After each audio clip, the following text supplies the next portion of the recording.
gave him undivided attention, even poured his whiskey herself. "I don't trust this," he joked, smirking. "But I like it." Later, she massaged his feet while they watched rugby highlights. He melted. "You're full of surprises, Mrs. Jacobs. Trying to keep my man," she winked. For a while, things got better. He smiled more. They laughed, took selfies, even had a spontaneous weekend trip to Durban. Then Steph texted, "I miss you. Come over." One last time. She hesitated. She should have blocked him. Ignored it. Instead, she texted back, "Send the location." After a while, Steph's messages came in hot, furious, and persistent. "Steph, so what, you're just a trophy wife now? Can't even make time for the one person who actually gives a damn about you?" Dutchess read the text, rolled her eyes, and threw her phone on the bed. She was already late for a Pulse Sports TV production meeting, and David was waiting downstairs. But Steph's mood swings were messing with her peace. Again, the pressure was building. Every time she tried to draw a line, Steph shoved right past it. "Babe, you know I can't just up and leave him," she had told him last night, whispering from her bathroom while David showered. "Steph, so you're just gonna play house with a man you don't even like? Wake up, Dutch. You're mine. Or were you just using me for the thrill?" His words stung. But the truth? She didn't know anymore. David was stable, generous, and powerful, and Steph was chaos, fire, and temptation. Two halves of her own fractured heart. That weekend, Steph demanded to see her. He booked a luxury suite at the Saxon and ordered room service like they were a real couple. "Come on, baby. Just an hour," he purred on the phone. She caved as usual.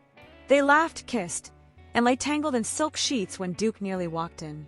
He was attending a business lunch in the same hotel and decided to check on his baby sister after seeing her tagged at the location. "Yo, Dutch," he knocked on the door. Panic. Steph dove under the bed while she rushed to fix her hair and opened the door, breathless. "What are you doing here?" she asked, forcing a smile. "I could ask you the same. You look flustered." "I was napping," she lied. Duke raised a brow, eyes darting around the suite. But he let it go for now. At Pro Sports TV, Dutchess strutted through the studio like a Zulu queen in heels. People whispered when she passed, "Isn't that David Jacobs' wife?" She only got the gig 'cause she married him. She smiled, knowing they weren't completely wrong. But she made sure to put in the work, attending meetings, shooting behind-the-scenes reels, giving on-air sass with just the right mix of charm and shade. Her followers tripled. Brands started sliding into her DMs. Even her mom started posting her on WhatsApp statuses again. But Steph wasn't impressed. "You're living in a glass castle that's gonna shatter," he spat one night. That night, he cornered her in the car. "I'm done playing games, Dutch.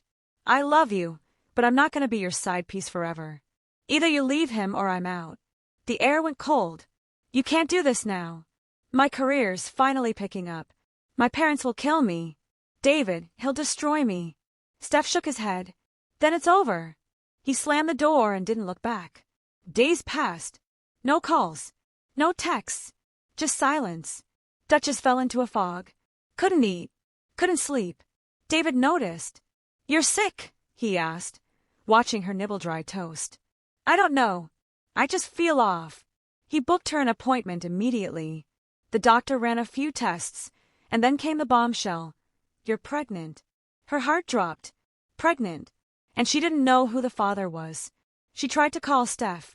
He finally picked up. "I'm pregnant," she said. Silence. "You need to get rid of it. Don't even try to pin this on me," he snapped. "What?" "Steph, don't ever call me again," he hissed and hung up. She crumpled to the floor. That evening, Dutchess sat across from David at dinner. Her stomach twisted with nausea and fear. "I have to tell you something. I'm pregnant." David's fork dropped. He stared at her like she'd morphed into a snake. "You're what?" I didn't plan it. But I'm keeping it." He stood up so fast his chair slammed to the floor. "You think I'm stupid?" he roared. "That baby ain't mine. I barely see you. You don't cook, you don't clean, you don't even act like a wife. David, please. Save it. You've been whoring around while I fed you, clothed you, launched your damn career." Tears streamed down her face. "You're done, Dutchess. Get out. I don't care where you go. Just get the hell out of my house. And just like that, the G-Wagon, the luxury estate, the Pulse job, it all slipped away. She was homeless, pregnant, alone. And this was only the beginning of her mess. Dutchess sat on her childhood bed in her parents' mansion, fake tears in her eyes as she clutched her LV tote. I just don't know what happened, Mama, she sniffed, voice trembling just right. I told him I was pregnant, and he kicked me out like I was trash. Her mother, Namsa, nearly choked on her tea. He did what? Hey, after everything we've done for that boy. He must be mad. Mama, I didn't even do anything wrong. He just flipped. Namsa, shut up. This is nonsense. Let me go speak to his mother. We'll settle this. David's mother sat stiffly in her pristine lounge, one leg crossed tightly over the other, her Chanel scarf tied with military precision. Namsa paced the floor, furious. Your son disgraced my daughter, Thandi. Threw her out like she's nothing. She's pregnant, for heaven's sake. Namsa forced a thin smile. Namsa, I hear you. I really do. But please, let me speak to David. I'm sure there's a reason. Namsa narrowed her eyes. You already know something. I can see it all over your body language. Don't play me. Thandi flinched. Later that night, Dutch got a Rex message from David. Family meeting at my house. Bring your parents, the text said. So in the morning, Dutch and her mother went to the Jacobs. J.E. father was absent as he had traveled abroad on business. Dutchess walked into David's family home with her mother beside her, makeup flawless, belly still too small to show. David sat with his parents. The tension was thicker than pap. Tell them, David's mother said, her voice cold. David stood, eyes on Dutchess. You want to play victim? Let's play. Tell them why you're really here. Dutchess blinked. I'm pregnant. David laughed bitterly. So you're really going to sit here and lie? You know what? I can't have kids. I've seen 3 top specialists. This, he pointed at her belly, is not mine. Namsa gasped. David, I married her because I knew she didn't want kids. Her lifestyles is too chaotic. I just knew she would never nag me about kids like my ex-wives did. But you played me Dutch when you was jobless, gigless, and useless. I gave you everything. And this is how she repays me. I don't want her anymore. She can go to hell. Mina, I'll do anything, please, David. I'll quit my job. I'll cook, clean, do wife things. Shut up. David shouted. You think foot massages and fake tears can fix this? I'm done. Please, David, she cried on her knees. I love you. I didn't mean for any of this to happen. David turned away. Get her out of here. Even her mother couldn't defend her anymore. As they drove home, Namsa was silent. When they arrived, she turned to Dutchess. You are not welcome in my house. You embarrass this family. Dutchess drove around Joburg in a daze. She almost called Steph, but stopped. He'd made it clear he didn't want her or the baby. She checked into a hotel. Thank God her black card still worked. He hasn't shut me out completely, she thought. The next morning, she woke up determined. She packed lunch, delivered it to his office, sent him followers, even bought him a Rolex with her savings. He didn't say a word.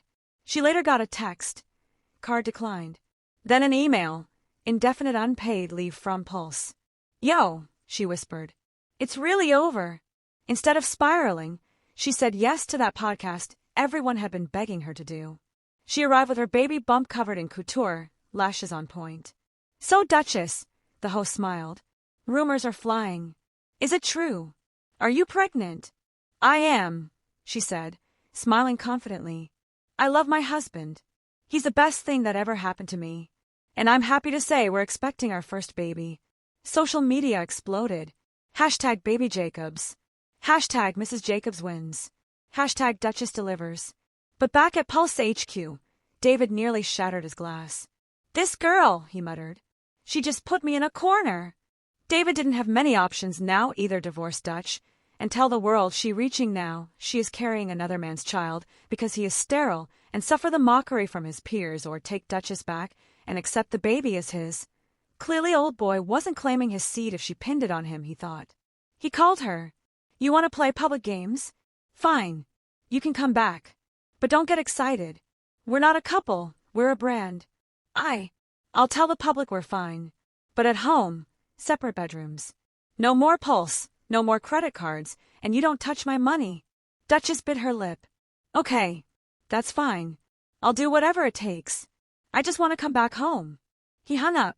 She closed her eyes and smiled. I'll get you back, David. One way or another. Dutchess was back in David's house, but it didn't feel like home.